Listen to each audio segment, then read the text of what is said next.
Magandang umaga mga igso. Ayun na nga at nang pumunta ako kaninang umaga, nakita ko marami ng tubig. Siguro sa lalim na yan, mga nasa bewang ng lalim niya ng tubig na yan. Kaya kailangan na talagang bilisan ng paggawa dyan para matakpan yung tubig. At yung yung natirang mga lupa dyan is ihuhulog dyan, tatakpan yan. Dahil yung lupa na yan is galing dyan sa hinukay, so ibabalik siya. Tingnan nyo naman yung dagat, diba, sobrang lapit.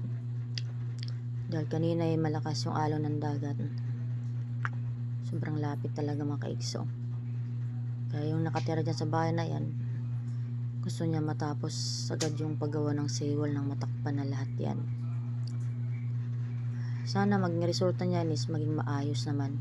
Para hindi sayang yung mga ginastos, diba mga kaigso. Dahil yung tubig is mahirap talaga yan kalabanin. Kaya kailangan maayos ang gawa. Yan mga kaigso, maraming salamat.